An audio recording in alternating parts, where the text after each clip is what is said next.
Tropes up a level, man. Yeah. Like that scene where he's talking to the police. Hey, Bo. You know, that scene between them is like you watch that in the movie. The police what chief you yelling, doing? Hello. The guys are messed up. The cops, they can't say anything. They get sent out the room. They go, now go do your goddamn job. You know, but here, Chris Tucker and the police chief, man, they have an exchange that just, even as silly and ridiculous as it is, you know what? I'm not even gonna make excuse me, still getting my coffee in. Not even gonna make adjustments. Let's just fuck it. Let's just get right to it. The 10-year-old daughter of a Chinese diplomat was kidnapped this morning. FBI won't coffee. I don't lie. Tell the truth. I'm telling the truth. Delicious. When are you getting a break? Let's see what we're going up against. That's a small part right there. But it's just funny, you know, when you know and you look back and like, oh, he's just tricking his ass. He don't know that he's supposed to be babysitting. Like, man, that was so bad. Nothing like a bad hand on the first hand. He deserved that more. Like you say, he deserved to be fired. He should have did. Sometimes a bad hand can make or break a game. Especially on your first hand. Oh, maybe you got a bad hand too. Maybe it's not such a bad hand. Okay, let's see what we got. He would be the funniest guy there. He'd make your day. But if you had to work directly with him, you would hate him. Yeah, I don't think this is funny. Congratulations, might not be such a bad hand. You finally got yourself a partner.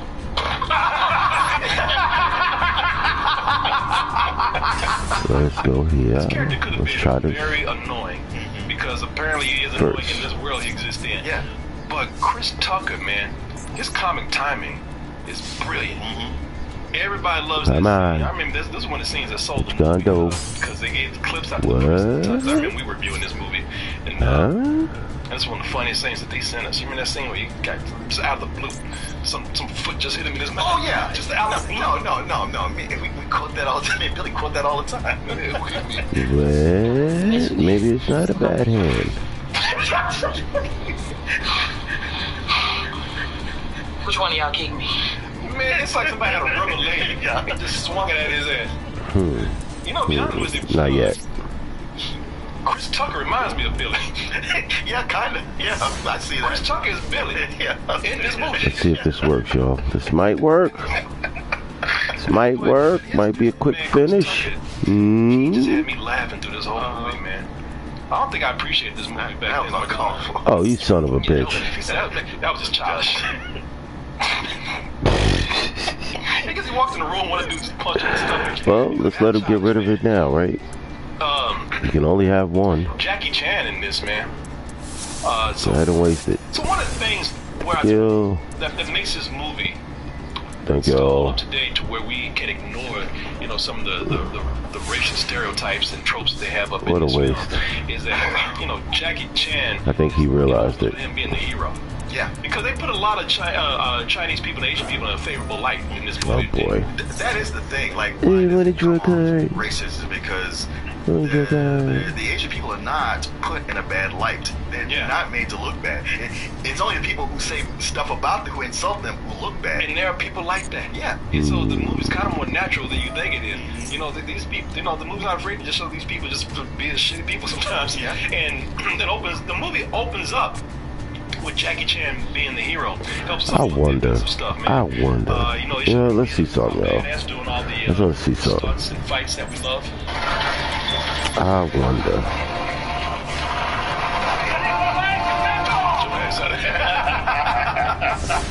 You know that I wonder. What's the chances? He dropped like a fucking lightning vortex. He's charming here, man. Yes, he is. You know, I'll tell you something. Jackie Chan, he didn't want to do this movie. As I was saying at the beginning of the show, he didn't want to do this because he wasn't hitting in America like he thought he would, especially after something like Rumble in the Bronx. And then one of the things that he thought was hurting his success is his accent. He thought he couldn't get the language down, and in these movies, people just got tired of hearing him talk.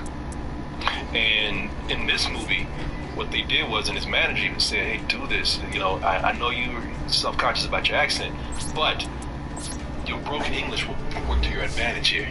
And it did, because he was from China. He had an excuse to not know the language very well, but played into it to the point. Let's see how this gonna play out. You know, they had him sing certain songs where, you know, he was making an effort. He seemed to genuinely enjoy that song. He loved the song. He loved the song, so he wasn't an idiot. He seemed like somebody who really loved the music that he was trying to sing. He's terrible with it. Absolutely. Okay. Say that again. Oh, absolutely. Ain't no by no war. Again, them getting along together so well, man. And that's when it comes together with that song. Yeah, no, it is. And by the way, another thing that his accent is that they wrote it so well to where his accent wasn't made to make an idiot of him. It was to make an idiot of other people. Because you know when, they show people with accents, it's supposed to mock them. Yeah. Exactly. It just exposed other people's stupidity. I'm Detective Carter. Do you speak any English? Do you understand the words that are coming out of my mouth? You know, if he doesn't understand English, it's not gonna help if he gets slower and louder. Right. But that Jackie Chan would just stare at him the whole time. Yeah, and I understand English. Like, no, I'm just let you keep. And just played him. Yeah. Yeah, played him. Yeah. Boy, everybody made him look dumb. Also, that Jackie Chan action, man, that's in here. You know, that's for an American movie. And do you know this? Because this is directed by Brett Ratner. We don't hear that much from him. What did shit? Yeah, he dipped out before Me Too took him out. Because they were just starting to go like, oh, and that Brett Ratner. Where'd he go? Well, you better be glad he left. He better run. Do you know if he directed the action scenes in here, or if they had an action director, or if Jackie Chan had a lot to do with that? I would think the latter, that you know, the other people were directing, and it's not the hardcore, like anybody who's been a fan of Jackie Chan for a while would look at this and go like, well, that's just like baby steps for Jackie Chan. But for American audiences who hadn't really seen it, it was special. Yeah, no, it was. This was the one that finally put his action into the mainstream, because even some of the other movies, those were. What is going on here? You know, film people, you know, going to see those, you know. Yeah. Oh, you trying to get rid of my whole deck? I see People what followed you're Chinese doing. cinema. Film hipsters were watching this at the time. This is the one where people said, "Damn, boy, you see that movie with that little Chinese man?" Trying to really get rid of my deck. Hipsters would say, "Oh, I've been watching him for 5 years now." Right.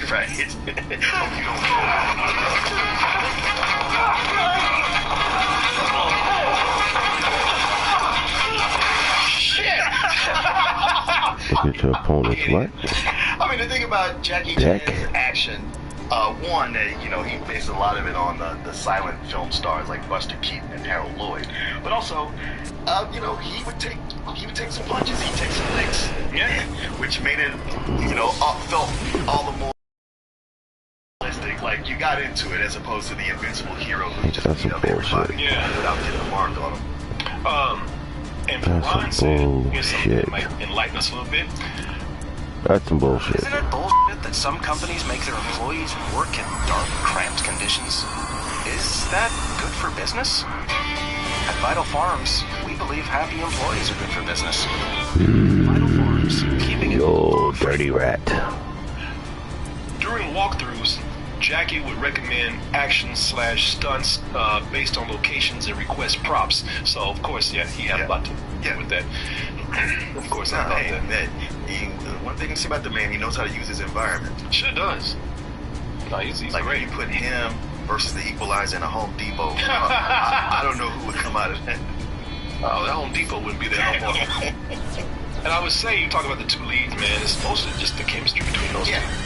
Yeah, they're both very good, but they're both very good separately, but it increases exponentially once they come together. Sure does, man. And that's the thing, you know, some of these movies feel like it's forced, making these you know, after bickering is done, making them be friends. You know, here, I think Jackie Chan and Chris Tucker are friends, and I think they I'm down to 500. Yeah, during this movie, because Jackie Chan he even said that he thought Chris Tucker was a bigger star than he actually is. Like, I guess they told him, like, man, you're gonna get a famous black comedian. He was thinking he should get somebody like Eddie Murphy. He probably thought he was Eddie Murphy. Yeah. They probably told him that. Mine told me that Eddie Murphy. No, he was skinnier than pussy. But yeah, but those scenes where they're you know, they're bonding, it actually feels like it's real. What you gonna do, player? What you gonna do, player? Player. We gotta start walking out to every live show like that. We do a show where Uh-oh. well, we got LA coming. Who's that? There you go. I can dress like Chris Tucker, you can be Jackie Chan. This might do it. Yellow face. Hey, you light enough to be Jackie Chan.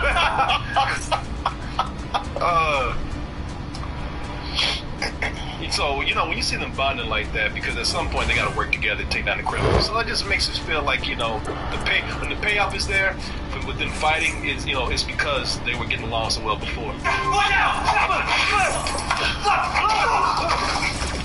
You know, I clipped a lot quicker than I thought. I was just kidding at first.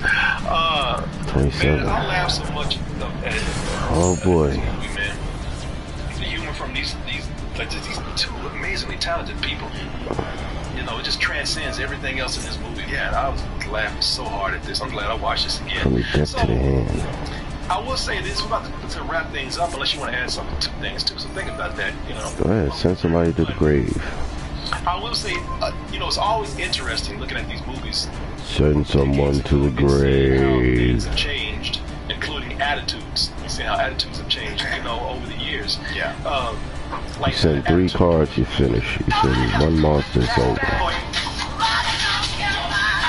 Like everybody's smoking weed now. This back in the day, when everybody was weed was still, you know, the devil's grass, the devil's plant. Oh, and that guy's funny, man. I don't know who that guy is. You know, like a black droopy, you know. Oh, come on. Just number cigarette. This nigga weed. Well, it look like a cigarette. You better have glaucoma. I do. I do. I don't know who that guy is, man, but he's funny. Funny. The devil's lettuce, somebody said, yes. You know, today, nobody gives a shit about it. Funny how quickly things can change. I gotta ask you a question. Thank you. If you did this today, would it bring the movie up to rating? I don't know why you do that. I'll show you the gags they did right here. Thank you. This is PG-13. Whee! Can you still do this in a PG-13 movie? What's up, Mike? Georgia. What did you just say? What's up, Mike? I don't know about a PG-13 movie, but you can't do that shit here. Of course, Does that get you an hour now? that's what I was asking. I was wondering if you could still do that today in a PG-13 movie, because everybody's so sensitive about that word now. I don't know. I feel, well, I can see it. I mean, I think it's one of those where you can do it. Yeah. That was unexpected, but appreciated. Exactly. I hear what you're saying. Yeah. Of course, this guy got his ass whooped over. Yeah, but Chris Tucker said that before. Yeah, but Chris Tucker's black. True. Although you gotta admit that the movie does say like, hey, don't say that. No, it does. It very clearly says this is not a thing to do. We do not endorse Yes. going around saying Well, don't say that, but also you see a little Asian man saying it, don't stop him. yeah. So that's me. My nigga. Yeah, I didn't really say it. yeah. I'm not saying you can't do these things. You probably can. It's just what I would say is you probably can't just be as loose with them as you were back then. All right, let's see how we're gonna do this, people. Probably, but you know, How many cards this person's we see playing the with? context of it. 35, 40 cards, right? Malicious is being meant by it, 34, quite the opposite. In 35, fact, it's 36, the funniness with the humor is in the misunderstanding. 40. Well, there you go, man. 40 cards. I think I gave good enough reasons as to why this movie still holds up today. The main reason is just funny as hell. 40 cards. It's not, and really when you look at it, it's not that offensive. I mean, this is one of the things I see with movies, and I'm not saying that we should do this What today, is this? but there were characters who acted like people Why? in the world, and they showed their racism, their sexism, and they were still considered to be protagonists in the film, but they were just people who were just people, you know, because they reflected real people in a way, even though this movie does not reflect real life at all. Cannot be destroyed, blah, blah, blah. What you call it at the end, the blooper reels. Oh yeah. But still, to me, it kind of added to it. Yeah. I don't know, you know, but overall, the movie's just hilarious. It is. And honestly, just even the story itself, I kind of like in how it plays on the relinquishing of Hong Kong back to China from the Brits. But yeah, the movie is funny. The thing I would say is, you and I watched this when it came out in the 90s. We were already grown. We know how to process it. And you think about kids now, the Gen Z, how they are with things. How would they take it? What I would tell you is the reason I saw it earlier this year or maybe last year is because my kids were watching. They love this movie. And they're Gen Z. Okay. And they think it's hilarious. I think a lot of it's obviously working with a lot of generations because it's still, you know, enjoyed by people today. Kids today still love it. Yeah. Let's see. How can we do this, people? Just look at how Chris Tucker, man. I don't know why he stopped doing so much, but What is he going to Chris Tucker's hilarious. do? Oh, come on. What the hell? Yeah. Just in that shoot movie. That shoot. Yeah. You know, he pops his head back up again. You guys kidding me? Well, he's from what I remember, like he made so much money off the Rush Hour movies that he just decided to retire and he got religious. He found religion to Africa. Yeah. But then he started popping up on cruises. Like this is doing stand up on cruises. I'd love to see him do stand up, man. Oh boy. Yeah. Tell me what his next crew is. What's going on here? What is this? What is this? What are we doing here, people? What is this? Yeah, man. Yeah, we have people in the chat talking about was born in the 2000s. Man, I love this movie. Really? Yeah, it's a very cross-generational appeal, man. It's a hilarious film. Really? Yeah, if I was to give it a rating, I would give it full price just how much I laughed at it, man. You know, Really? here, you know, I think the sad thing is that, like, we question, could this be made today? Which, by question it means that it probably won't. Blah, blah, blah, blah, blah. Yeah. We used, like something like this popping up was like, oh yeah, they made something like this. And now, if you got it, you'd be like, oh, wow. I don't like. Oh, now what? What is this? Another one? Don't wait. They just can't get rid of this guy. Next trip with the JetBlue Plus card. Hello everybody, welcome back to another episode of Decoding the Unknown. This one, the Dragon Question. If the Dragon Question is, are dragons real? Then, no, the answer's no. This has been an episode of Decoding the Unknown. Thank you so much for... That's where we'd end today's episode, but this seems long. So, I guess we're going to go into a bit of lore today about dragons. I feel dragons kind of fall in with that mermaid-y vibe, right? It's like, just think about it for a second, how would it actually work? Like mermaids, how do they reproduce? What's going on, you know, below the waist? How do you make more mermaids, is the question. And with Let's see, how can I pull this off? Let's see. I'm just gonna go for it. Fuck it, y'all. Let's just go for it. Let's just go for it. There's evidence for them. Dragons, not so much. Also, like, breathing fire and shit, that's like a dragon staple. How does that work? Well, they just have like some special... Let's just go for it. Right? Sometimes you just... Oh, shit! Oh! How'd that even work? Oh! This is nonsense. I've ruined it for you. What the hell? Did he quit? Did he see it coming? Did he see it coming? Holy shit. As the sun gently rose over the 5th century, Dinas Emry's that was nice. One of the many rolling green hills of northwest Did he see it coming? It's so close to where I'm from, and yet it's so impronounceable. Welsh, what's up? It's like you go there and it's like all of these signs, they're in Welsh wow. and in English, and in Welsh it's like blah, blah, blah, blah, blah, blah. Wow, wow, wow, wow, wow. And that's all I've got to say about that. I was going to be honest, maybe you had some Welsh anecdote that I'll remember on the fly. It's like, no. I might have to cut that. I might have to cut that out for later. I don't think you can speak Welsh. I'm definitely going to have to cut that out for later. People from Wales generally speak Welsh. I'm not sure, but one of the funniest things I remember seeing about Wales... That was an epic rage quit. He still had, what, 8,000? Look, lorries over 10 tons. Still had 8,000. This bridge, you could take this path or whatever. And then that's what it says in English. And then underneath there's the Welsh version. And it says, and it's an out-of-office email reply. Because they to their Welsh translator. And their Welsh translator... How many cards you got? They also replied. 35, 6, 7, 8, 9, 40. Down the sign because Welsh is... You always get nervous when you see 40 cards, y'all. What? What they were writing. Got hit with the Little John. What? Translated into Welsh numbers. What? Could actually exist. Anyway, let's carry on. A weary group of stonemasons set out to continue work on what should have been, by now anyway, the majestic towers of a magnificent castle to none other. Damn, 16 to 24, 16 to 24, 16 to 24, 16 to 24. 24, right? It's only smart to go with the 24, right? Take the points when you can. Defeat, as with every other morning, they were met with the same disheartening sight. All of their tools were missing, and all the work done the previous day had somehow become undone. What should have been... Take the points, right? A pile of rubble, crushed stone, and broken dreams. There was only one thing left to do now. The time had come.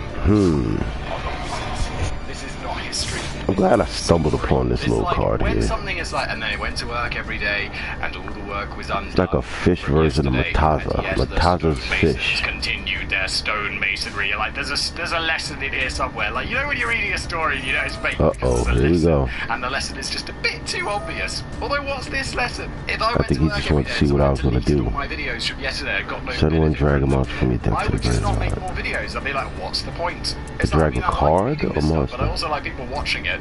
Would I read this every day in front of a camera? without the record lights It's a dragon on. monster. I mean, I've made that mistake a few times, but as a general rule, no. What? Why would you continue going to work if every day discard one card. your previous day's work has been destroyed? And that's the value of work ethic. No, it's not. I just want my money. I mean, sure, have a work ethic, but you gotta have some reward for it, some like tangible thing afterwards. Even if that's just money. Now when the king calls and you do your tolls, and after doing whatever magical men did those days, the assembled wizards finally came up with a solution. In order to remove whatever curse beset the construction what you gonna do, player? The blood of a child born from a human mother and a father from the other worlds. Ah, some classic wizard shit. After much searching, only one candidate was found. A young lad. Might still be able to get this. Is in better known today as Merlin. Oh, You gotta kill my monster. From the movie where he's got a big Striker dragon. and the tea keeps pouring itself. Arthur? King Arthur? Something like that? I haven't seen it since I was a kid.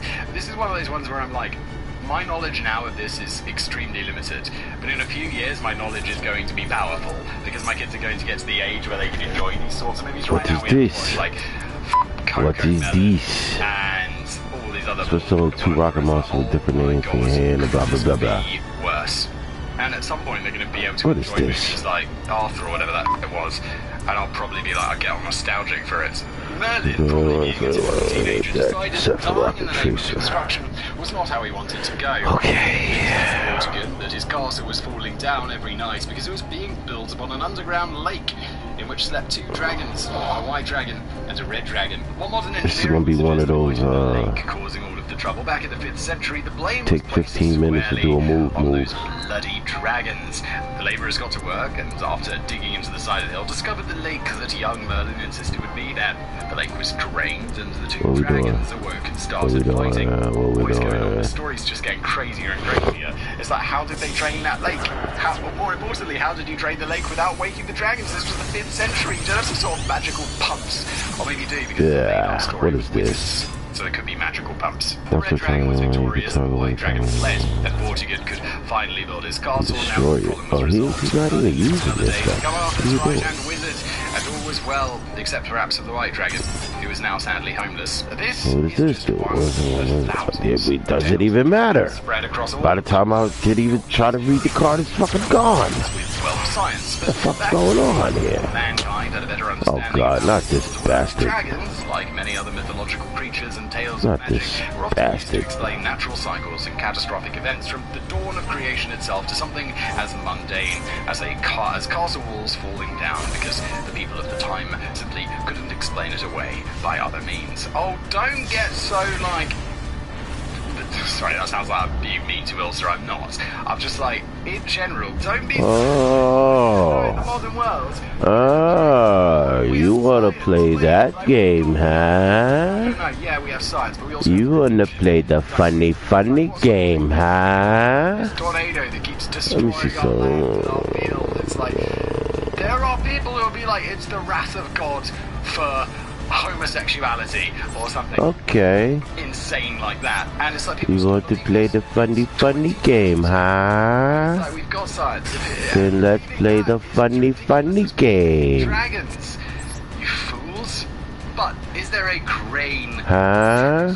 in the tales? Were dragons ever You real? outta here. Every culture has stories of dragons. There is Huh? art depicting dragons and written accounts of dragons, both in literature and history, and even early naturalists consider dragons to be real animals, not creatures of fiction. I mean, I'm willing to believe that there could be creatures like dragons. Like there are those little lizards and that look like dragons, but do they breathe fire? No. And I don't believe there's like any fossils of fire-breathing dragons, right? That's not a real thing. And all these dragons are so similar. Surely these tales must have been based on an existing creature, right? Well, the truth of it is that to this day, historians and other people much smarter than me have been able to pinpoint exactly where tales of dragons originate. We could probably devote an entire YouTube channel to dragons. I should have just let that come back to my head now that I think about it. So, for this dive into the world of dragons, I've decided to try and limit my focus mainly on that one question. Are the tales of dragons based on real animals? I should have let that come back to my head. That's the only question I'm curious about. Kind of the mythology and all of this stuff. I'm like, just not really interested. He got one card, y'all. I stated in a previous video. Got one. It feels just like old, boring, made-up shit. I just don't really have any interest in mythology. Let's see what we're gonna do. When I make a video about mythology, it's not my idea. I'm just reading it. Money stresses me out. So I got this Experian app, and now I'm checking my FICO score. I got a new credit card, and I'm even finding ways to save. Finally, getting smart about money feels really good. See all you can do with the free Experian app. Download it now. I'm just reading it. Because I'm creatively bankrupt. Your friend is quite a mercenary. A dragon in every culture. The first thing I'd like to address before we even continue onward is the notion that dragons across different cultures are the same. Now, even Simon, who has made his feelings towards fantasy very clear, but we enjoy your content anyway, should be able to tell you that this is simply not the case. However, it's an opinion I became aware of, mostly among people who don't know as much about mythology as they think they do. So let's start by clearing that up. Almost every culture has tales of dragons, that much is true, but the nature of dragons, their appearance, and the purpose of the legends can differ greatly between various cultures. The origin of dragons is lost to history, but generally it's accepted that the stories started, like so many things did, in ancient Greece. However, the dragon of ancient Greece was a different beast of the dragon of today. The word dragon is considered to be from the Greek drakon, which means serpent. The snake, Rufus, while both words are used in Greek text, it's used in more religious contexts. The very first dragons were mostly considered to be large serpents. In Homer's Iliad, an eagle flying overhead drops a red dragon. 3 in the chat. Both a good and bad. Wow. To win their upcoming battle against the Archeans, 3 raids quit. Return home without losses. Quit. There is much to unpack. Iliad. The important takeaway here is that the red we on the roll. By an eagle. This would imply that initially dragons were a lot. Oh, that was beautiful. Either that or ancient Greece had really big eagles. I mean, either that or it's like largely fictional. Alright. I know there's going to be a loss coming soon. I know it. Later Greek mythology has much larger, much more dangerous. Not going to get 3 in a row, and somebody's not going. Oh yeah, and this is the win and get a ring. I bet you this going to be the hand that I get smoked. What do you think, people? This might be it. I don't care how much people want to watch it. Especially if the first 3 was surrenders. They didn't quit. Yeah, I'm sorry. Yep. It's just not. I could tell by the fucking hand I got. Yep. It's like fantasy. Sucks. Nothing except I don't like fantasy, I don't like mythology, I'm not into. How many cards you got? Check the cards first. 36, 37, 30, 39, 40, 41. When people picture dragons, the first image that comes to mind is a gigantic fire-breathing reptile with I don't know, people. Fly. I totally forgot about that. That's also wildly unrealistic. I don't know. Like the breathing fire and fly. It's gonna be close. Like, you see how big that is? It's gonna be close. Some other shit that's that big and can fly. I really can't think of anything. There's small animals fly, not big animals. Like Drogon, one of the Daenerys dragons from Game of Thrones, and I have no idea if I'm pronouncing Daenerys right. I saw Game of Thrones. I don't like it. And people have Yo, what if he quit right now? That would be hilarious. Nope, not that lucky. I see it first, and I watched Game of Thrones, and now I love it. And I watched the first 2 episodes. And I think I watched even the first episode twice, because I came back to it years later and was like, okay, let's give this another crack. I watched it with my wife, and she has the same opinion about fantasy as I do. And that was cute. Like, no. I need that card. No. And I'm not going to watch. I really need that card. I'm really tired of this card. It's good in season 3, not Game of Thrones. Not Game of If you control low cards, As I watch, I'm going to watch you can activate this card from your hand. Yeah, I think I like that card. To where it gets good. It's why I really struggle with Star Trek Deep Space Nine. People are like, it gets good in the 3rd season or 4th season or something. And it's like, yeah, but I don't want to watch the first few seasons. I think I might have to get that card, y'all, because I keep getting caught by this damn card. Few seasons are just, they just don't. And it's very effective. This image is based on like, it's caught me on the monster, it's caught me on the traps and the whole column. Dragons from Ireland to the Scandinavian. And it's so annoying. Legends of dragons differ wildly between different countries or even between different regions. What? So it becomes difficult to create a single picture of the Western dragon. European dragons Not yet. different shapes and sizes, though they were mostly based on reptiles. Yeah, you know, a little bit. I've been playing since dragon that breathed fire, life. I started playing in 2000. Also more serpentine dragons without wings that basically looks like a really large snake. For the dragon experts in the audience, a two-legged dragon is called a wyvern, and Start playing in 2000, so I've been playing for a nice little minute. Using the word dragon as an umbrella term is a frustrating sign with a long list of mods, give our fellow Yu-Gi-Oh brother a welcome, please. Birds or like animals and and there are two different types, and one of them is name in Latin. I'm just like, let's just call it. Can we just call it bird? I can tell when I see those specific. Yeah, Kev. Overcomplicate matters. One size over. Yeah. Because I definitely pull out a lot of the old school cards because I still think a lot of the old school cards is effective. Plus, from when I stopped playing to when I started back on PlayStation, my kids can learn whatever they want. I'm looking at all the new strategies, and I'm looking at the fact that nobody really plays in the early era of Yu-Gi-Oh. We had a lot of super powerful broken cards, bro, like super broken. But you know how it is with Yu-Gi-Oh trend.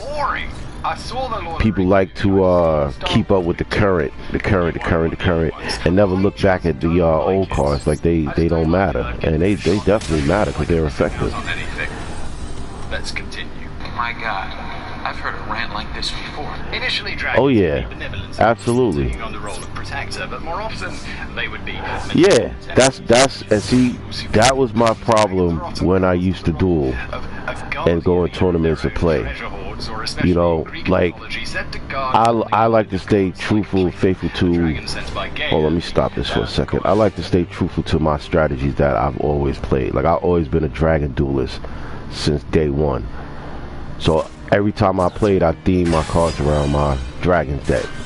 Whether it was new cards that I would add in, but I always kept my dragon theme. But you had duelists that every time a new pack or a new system or a new gameplay come out, they just totally throw away their old deck and just play the new one and keep playing the new and current, you know.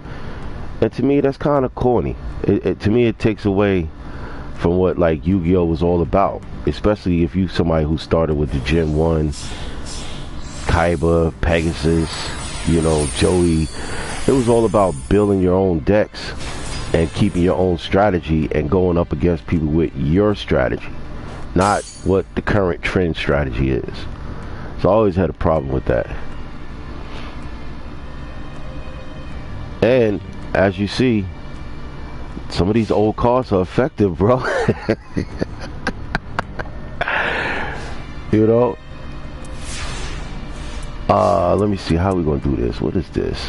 Matter of fact, it don't even matter. Look, like this card right here. This card is old as dirt, but look how dangerous this card is. Jogan, the Spiritualist. You feel me? Jogan is a beast on the low, especially against this new stuff that they're playing. Once he on the field, no nothing. You can't do nothing, and you can discard and get rid of everything that's been special summoned. It's a beast. Just like how I'm gonna get rid of this card right now.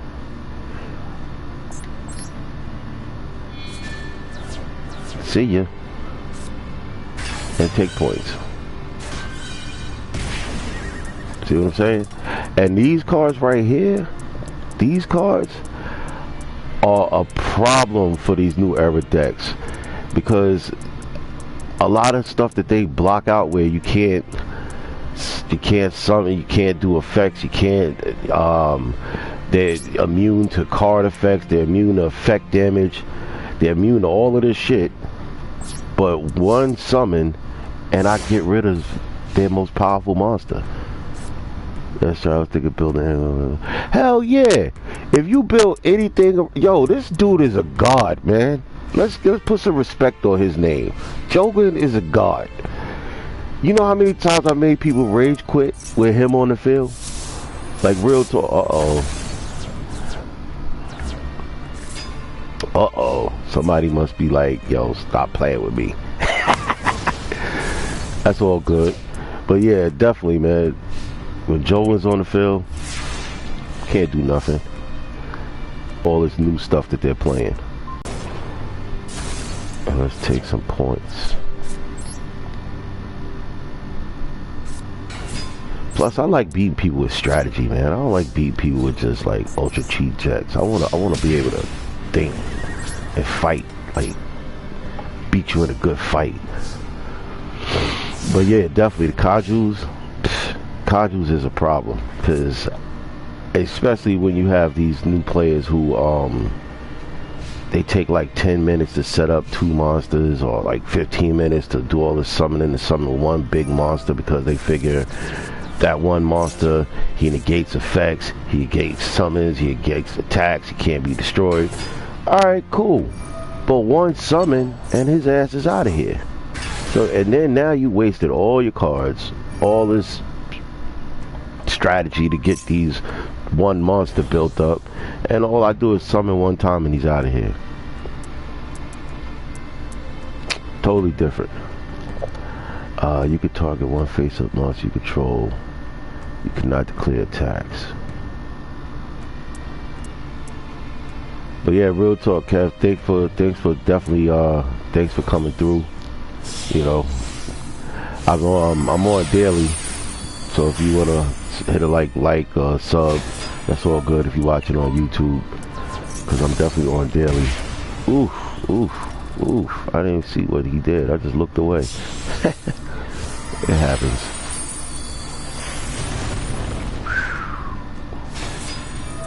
I don't even know what he trying to do over here. Oh, he did the whoop. What? He did the whoop. Come on, heart of the cards. Damn, 6,000, that's a lot. Once return to touch one.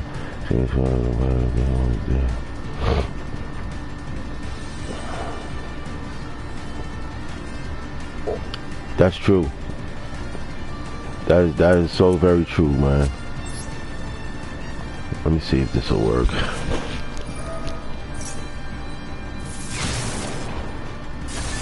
Yep.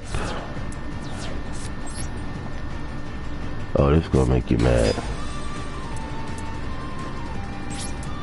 Hit it for 200. 200. Yo, sometimes real talk, sometimes I'll be doing shit just to get in my opponent's head too. Because beating your opponent sometimes is about getting in their head too. So many ways, you know, besides just using the cards. Like I'll annoy somebody into losing. Oh, you just reminded me of that card. Oh, I got to go pull that card up. That was a throwback champ. Kaiko the Ghost Destroyer. Ooh. Big shout out to you, Kev, on that one. That was a beast mode. Kaiko the Ghost Destroyer. Wow. Wait a minute. How did he get special summoned? Huh? Hey. Cannot be summoned. Normal summon. Oh, that was a normal summon. Without uh-oh.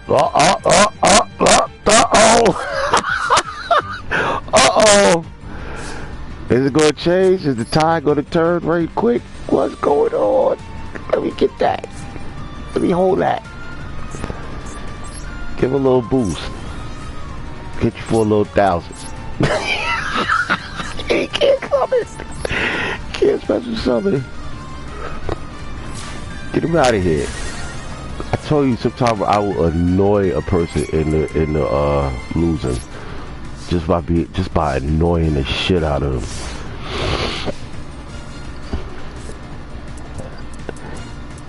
Because if his shit is based around special summoning right now, he can't special summon. If he want the Monster Reborn, can't Monster Reborn.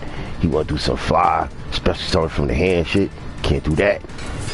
Joking the beast. Uh-oh. I see what you're doing, player. But guess what? We all die together. Bruh. Let me see. Damn, it's gonna be risky. This gonna be risky. But I can't even take the 800 hit. I was there when I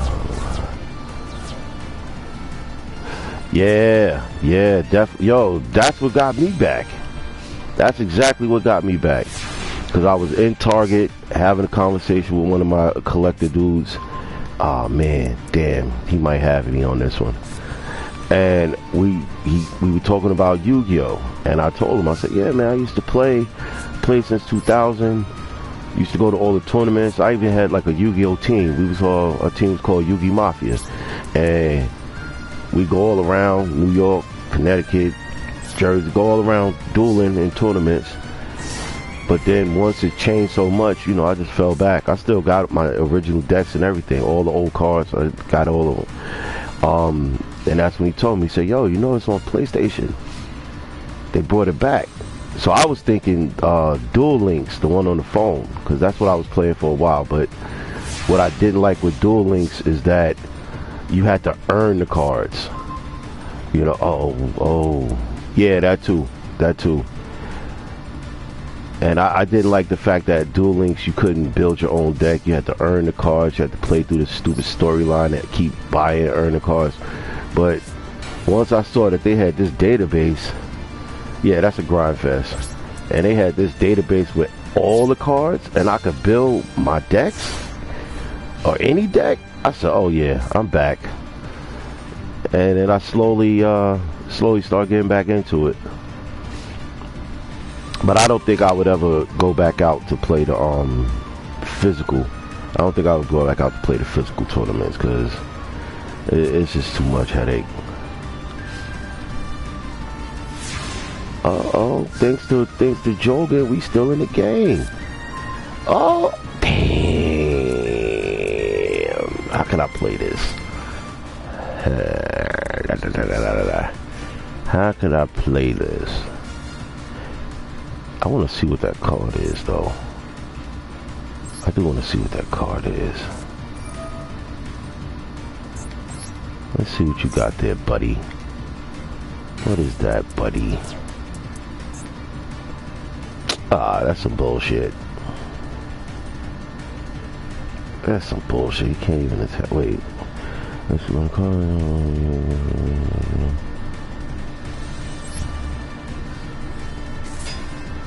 Can't even do that with that. But flip it over. Let's do it. Oh no.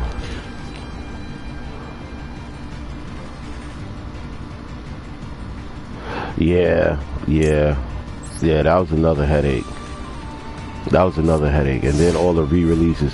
And you know what? It's funny you brought that up because the fact that when I left, a lot of the cards that were banned, I didn't know that they brought all these cards back. Like the Envoy of the beginning and the end. You know, until I saw somebody play it, I'm like, whoa, what the hell is that? You know, and then I looked it up. I was like, okay, all of these cards is back. And then re-releases on cards, like a lot of the expensive cards that I spent top dollar for, or cards that I had to trade. Then they do the re-releases, and it's like, okay, there's not even no trade value. Because I also sold cards. I had a Yu-Gi-Oh spot where you know, I sold, bought, and trade. But even with that, they started killing the market so much that there wasn't no money to be made because they're re-releasing cards, and it's not like it upped the value of the original cards, you know. Even though, you know, I look online, I look on eBay, I look at certain places, and I see these rumors that some of the original Blue Eyes from the first run are going for like $2,000-$3,000, and I'm like, yeah, I'll believe it when I sell one, because I still got all my cards, my Blue Eyes. Oh yeah, this gonna be a headache. I still got all my Blue Eyes, you know. So if I sell one for $2,000, then I'll believe it. But I don't know, man. You know, I heard people telling me that, then I looked it up and I seen some, and a lot of guys like, nah, really, you know, the original Blue Eyes is selling for like this, that, and then they explained to me why, because Dragons made such a comeback. But I'm like, I can't see nobody paying $2,000 for a Blue Eyes.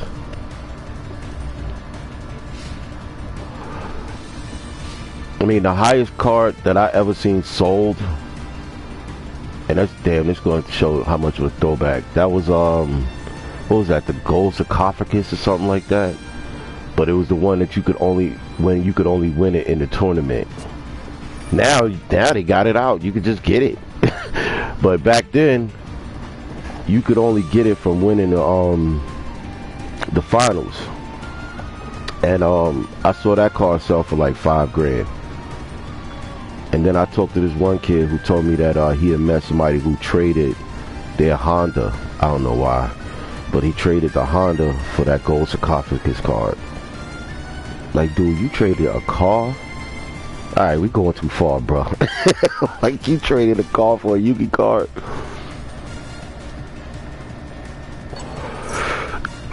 Yeah, man. But now to see that card is out and it doesn't hold the same value, you know? Nobody's gonna pay $5,000 for a gold sarcophagus. Nah, I'm gonna hold on. Not yet. Matter of fact, I'm gonna check.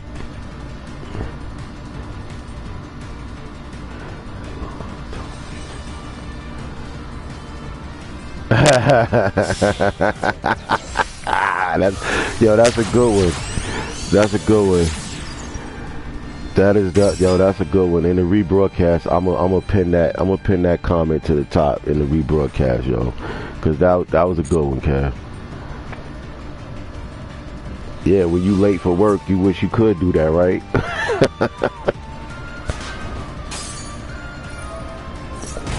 Oh, take 1,000.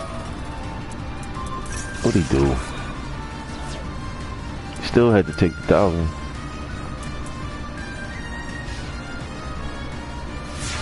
But then imagine how you feel when you traded, if that really happened, you traded your car for a card, and then later on that card comes out and anybody can get it. You still got to go buy a car.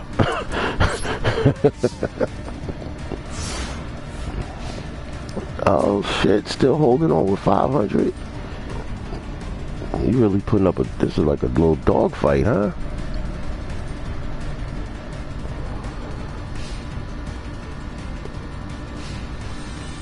Yeah, man, $5,000.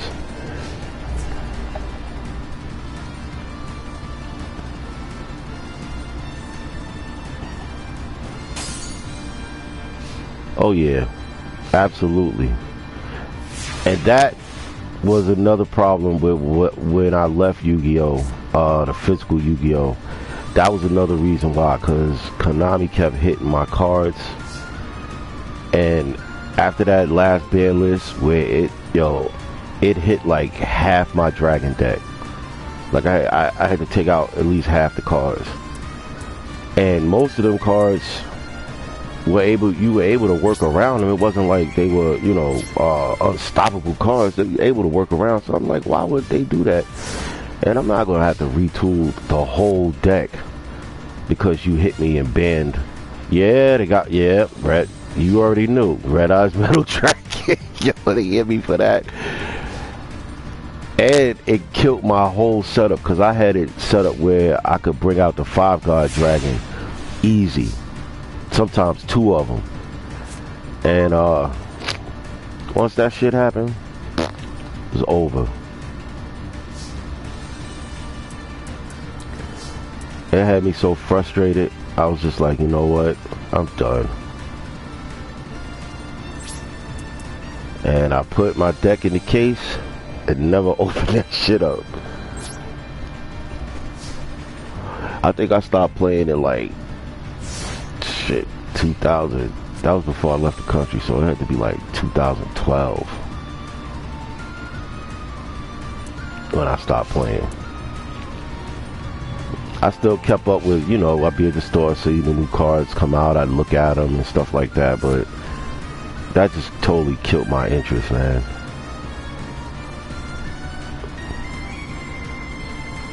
Ooh, Yeah, that damn Galaxy Eyes. Yeah, he's a problem. He's a problem. It's funny because I haven't even, like, when I first started on here, I took a little time to build like a quick little dragon deck, but once I started playing and I seen like the tone of how everybody plays on here, I said, you know what? Let me find a counter for everything that they play and just put it all in one deck. So I'm just trying to stop whatever people are doing. I just got counters for it. So I noticed like special summons, alright, we gotta slow that shit down. I noticed a lot of people don't care about life points. So it's like, okay, let me start hitting direct life points in all directions, you know, and not with monsters, with magic and traps, and just take shit. Just keep taking points.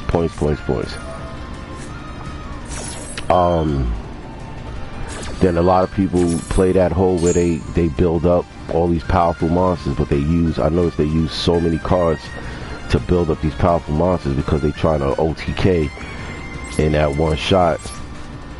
So it's like, okay, the kaiju monsters, easy way to get rid of them.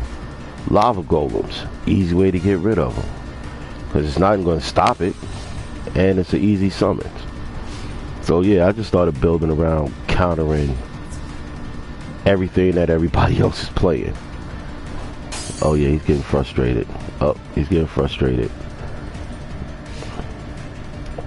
He is definitely getting frustrated. All I wait for is like 2 cards. If I get these 2 cards, it's on and popping. Nope.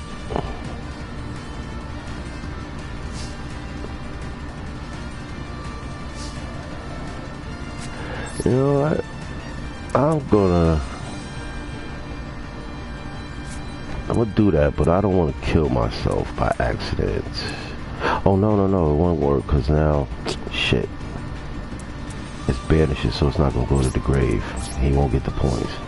Okay. And there's one play strategy that I despise, and I wish Konami would ban this shit. I don't know the name of the cards, but I know the strategy.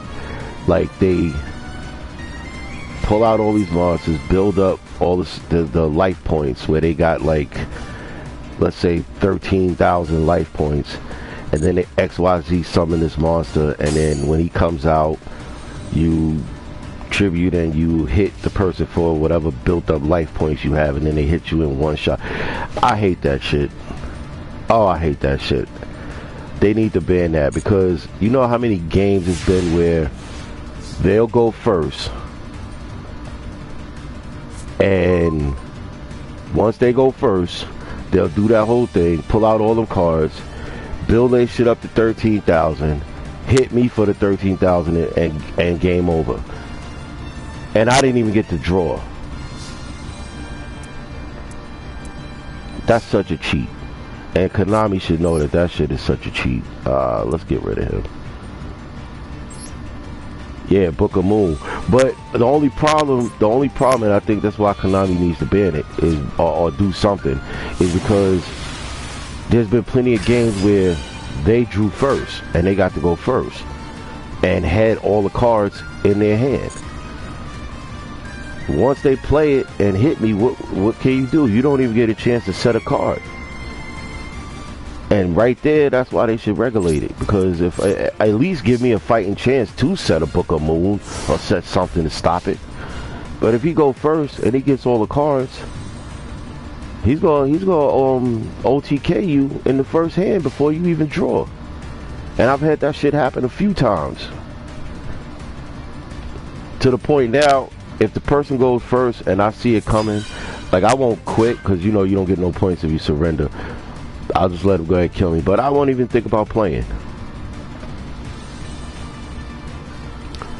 Yeah, that's true. They should have a system set up like that, like the old school. Cause yeah, I really hate when that happens, man. Especially you get no chance to set a card, no defense, no nothing. Okay, this is playing. Oh, he's gonna be mad. I'm not even gonna use it. I'm gonna wait, just in case he pull out something. I'm gonna wait. Or nope. I'll wait. Damn. Yeah, I know he's getting frustrated because he wants to take that 500 points and he's getting all these cards and like, yo, I cannot get this hit off.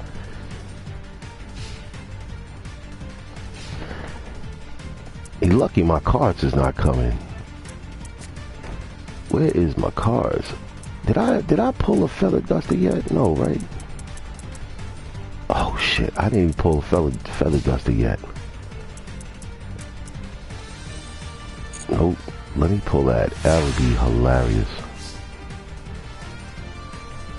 Harpies, feather duster. Nope. Ooh.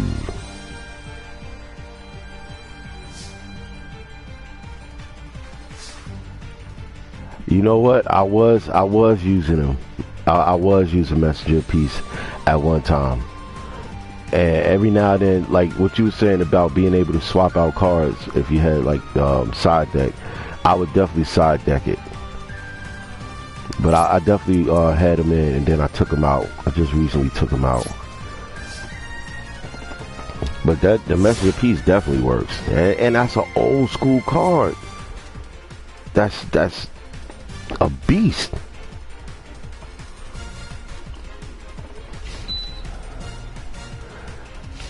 I want to see what he's gonna do.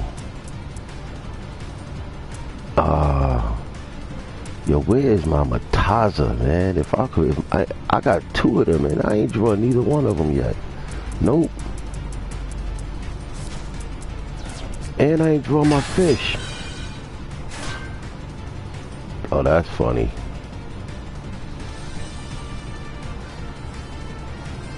Nope, I ain't even gonna do that.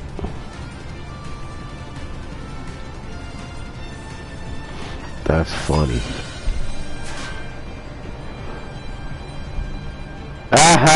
Yo, man, a blood clot Mataza on the zapper. Yo. Yo, he's a beast. Especially with this. Yo, you know how many times I made people rage quit with Mataza? Especially with these two right here on Mataza. And my little fish. I forgot the name of this card. Oh, come on. Where?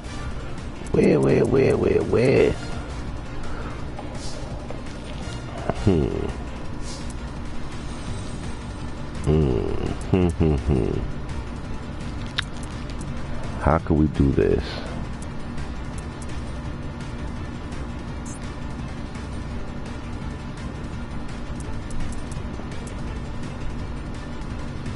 I wonder. Nah, that would screw me up. That would definitely screw me up. I'm gonna have to discard soon. Yep.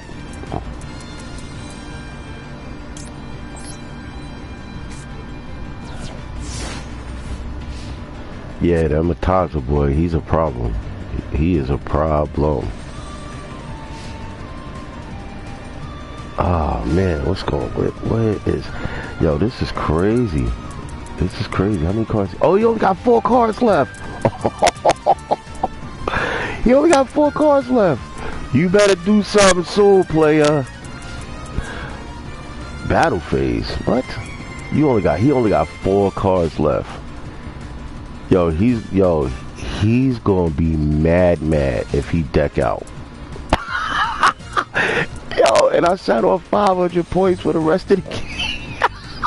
Yo, he's gonna be big mad. He's gonna be mad.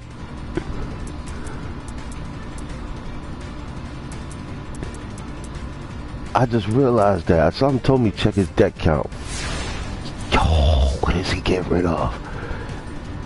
He only got 4 cards. Oh, there go baby Mataza. Uh-oh. That's little Mataza.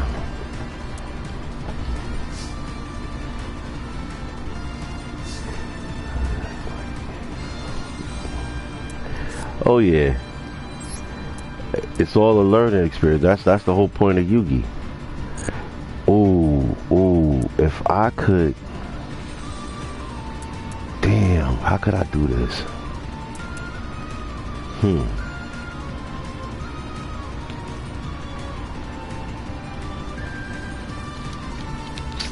How could I pull this off? How could I pull this off? You know what?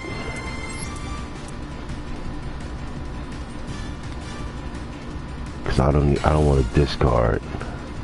Oh shit! I didn't mean to do that. Didn't mean to do that, but I got a way around it.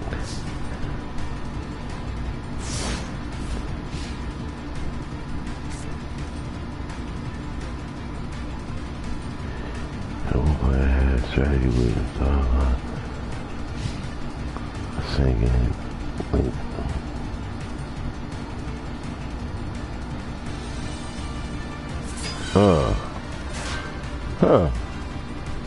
That sounds like that could work. Did you try it? Did you? Oh. Yo. I just realized something. He got 3 cards, right? Okay. Watch this, peak game. He got 3 cards. Now look at my graveyard, right? Hold on. I bet, if I draw it. I was just about to say I got 2 lava golems in my deck and I have not drawn either one of them yet. And look at what came. Heart of the cards, baby. Old school, heart of the cards. Oh, he's gonna be mad. Yo, heart of the goddamn cards, your blood clot. Heart of the cards.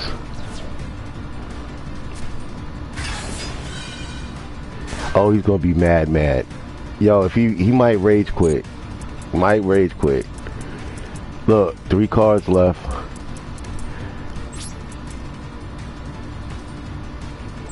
Oh, what a comeback. Take 1,000. Take 1,000. And he used his harpies, right? Yeah, he used it in the beginning. Yep, he used his harpies in the beginning. So he can't use harpies. And he's got a face-up card on the field, so he can't use lightning vortex. Woo! 600 to 500. Ooh. Man, what I gonna do? A bomber clock. Yo. Nope. You gotta do something.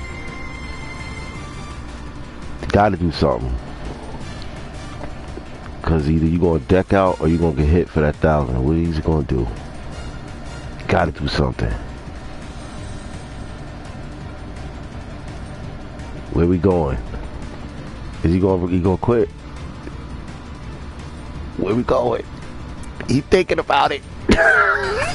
Oh shit! What is this? What are you trying? Let's see what goes on here. Can't do that. Yo. Oh, don't tell me he about to do what I think he about to do. Don't do it. Don't do it. You fucking do it. Yo, you know it'd be funny if I draw the next lava golem.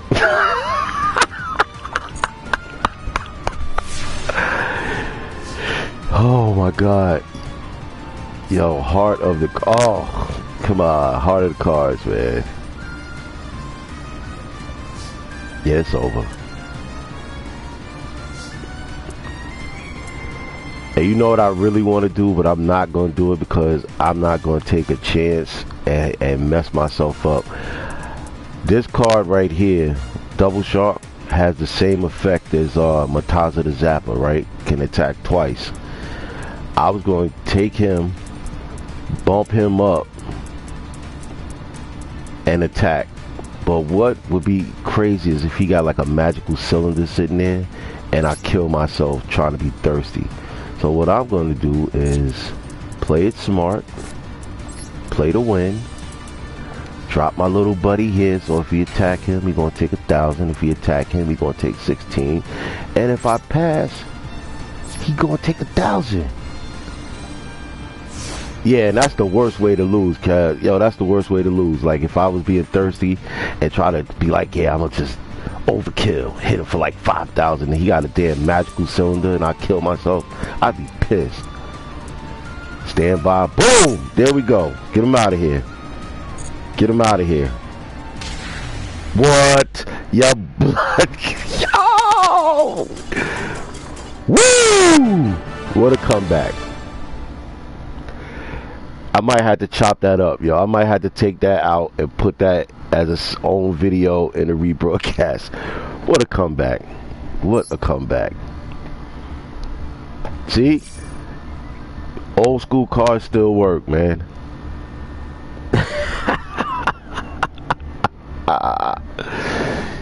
Yo. Woo!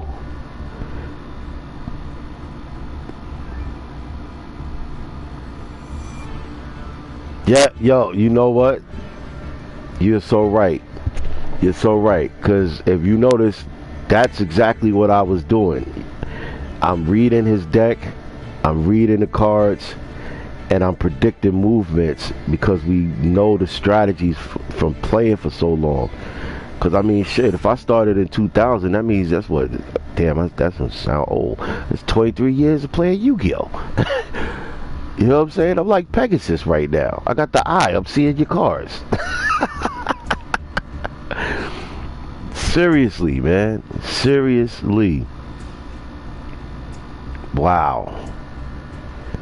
Damn, that's 4 in a row. I don't know if I want to.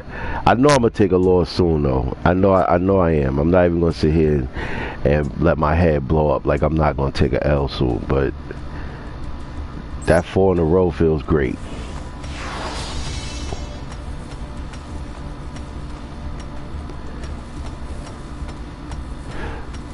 Yeah, same here. Same here. I hated that when I played in tournaments, and I hated playing here where, and you could tell, because there's some new strategies that just came out in the last couple of months, and I'm noticing that everybody you running across is playing the same thing. But see, like you said, with the OG players, if we keep seeing like 5, 10, 15 people playing the same cards, you only making it easier for me to learn how to beat that card and beat that deck strategy. And then once I figure out how to counter and beat it, it's a wrap. Because as soon as I meet somebody and play against them and they playing that same strategy that everybody's playing, I'ma know it as soon as you start playing the cards. Like, okay, he's playing that. I done played 20 people that's playing the same shit. Alright, let me make quick work of him because I know how to counter this shit now. Because, you know, you got me the first couple of times. But, again, if 10 people, 50 people, 100 people's playing it, of course it's going to make it easier for us to figure it out. Yeah, man. So, hold on. See, I'll show you since you've been riding it out with me. This is yeah, this is one of my annoying decks. That's why I call it Sucks For You. But yeah, this is an annoying deck. Little counter everything. With Taza.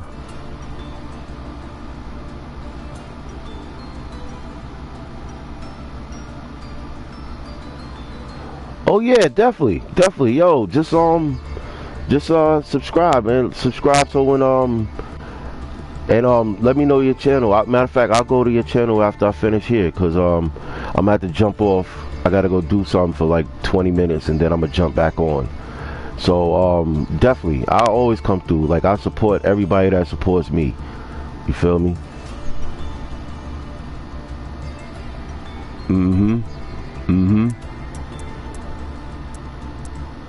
And I got another one that's built similar to this one, but what I did when I changed this one around, especially when I found this little Mataza right here. You know, when I found little Mataza, I said, you know what, let me strategize around being able to hit with everybody under level 3. So when they're blocked with the area limit, I got my level 3s. I boost them up. I got my life point cards. Everything go to graveyard 500. Everything go here 300. Everything set on the field 500. I usually run 2 of these. I meant to put the second one back. 1,000. And then, you know, this stops everything. So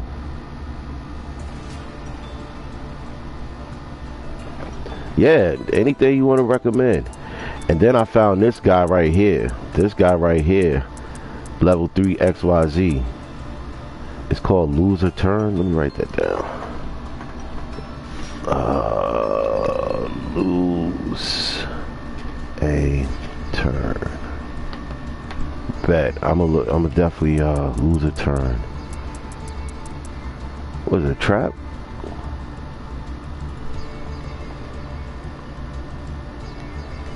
I wonder if that's that card I saw and I couldn't write it down fast enough.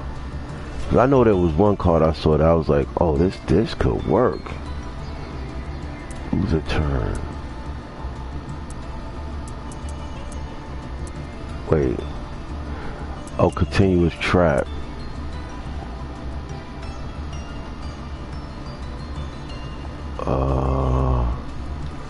Hold on 1 second. Let me see something.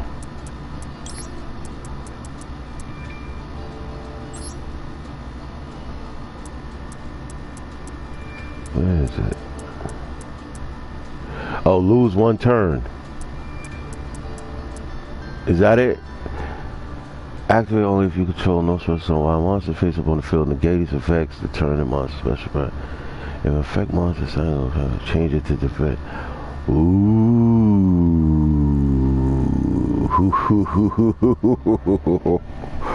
What? Yeah, I'm gonna have to try this. Activate if you currently control no special summon while monster face up on the field, negate the effects. If an effect monster special summon attack changes. What? What? Buy it. Fuck yeah. What? Yeah.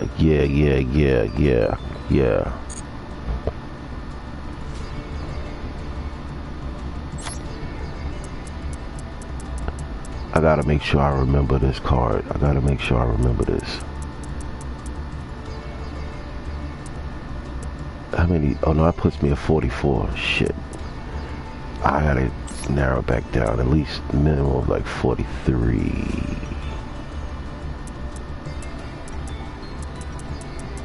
Yeah, that's interesting. That is really interesting, yo.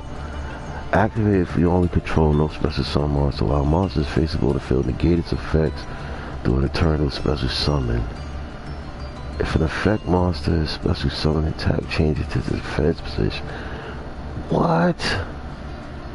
So that means all that special summon shit they do will get negated and then they get switched to defense? Yeah, I gotta test that out. I gotta see how that's gonna work. Oh yeah. Yo, good looking. Good looking, Kev. Good looking. Oh yeah. That is what's up. Let me see something. I gotta make sure I go to your channel so I could subscribe. Okay. I got you right there.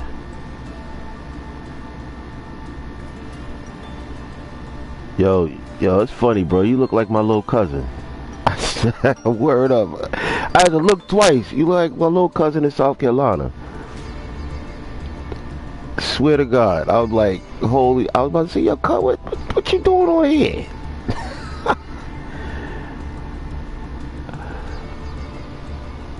Yo, I swear to everything, bro. I had to look at your picture twice, bro, because I swear to God, you look like my little cousin.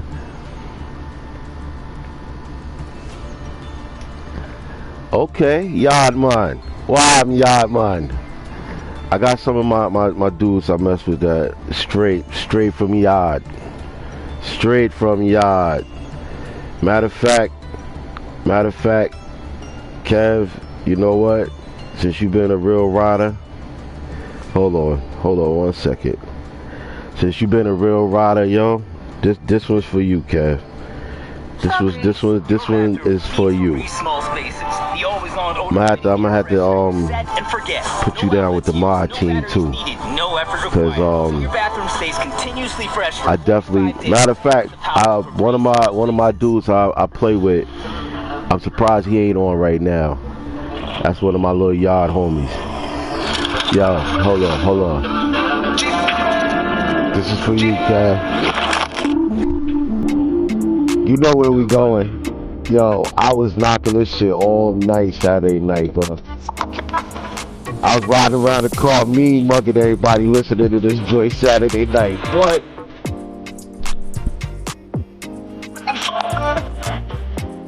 Yo, this is fire.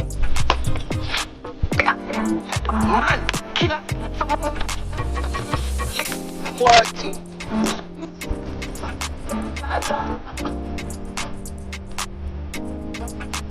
Word up, respect for you, Kev. Respect. That was for you, Kev.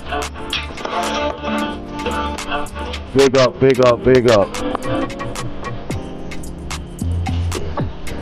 Yeah, that might be the hardest song of the summer. That and Voodoo Chop. That might be the hardest ones of the summer right there, bro.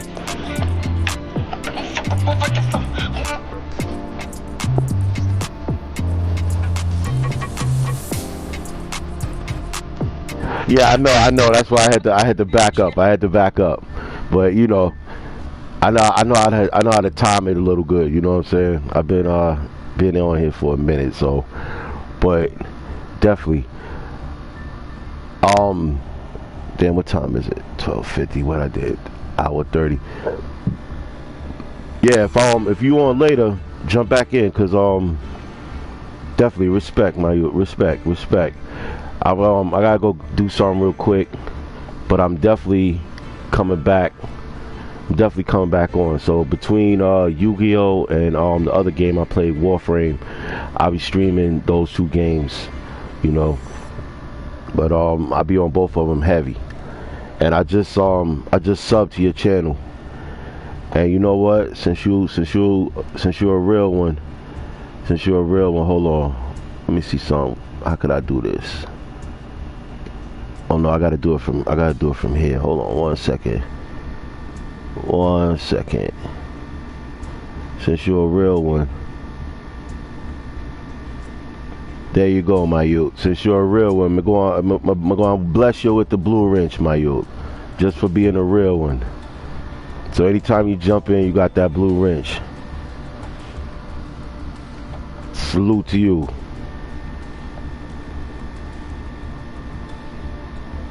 There you go. Yeah, I see it. It just came up. There you go. Yeah, so salute. Bless up, my youth. Bless up. Alright, so thank you people for jumping in. Shout out to Kev, he's a real one. You know what I mean? Everybody's go subscribe to his channel too. Even if you watch on the rebroadcast, go subscribe, man, because we show love to each other, man. It's not always about the big content creators. Sometimes it's about us smaller guys, so we could all band together and get bigger, make a move, you know what I'm saying? So make sure you go support the people that support us. So go to Kev's channel, subscribe, check him out on his live stream, and catch me when I come back. Bless up, Kev. Have a good day, my youth. Bless up.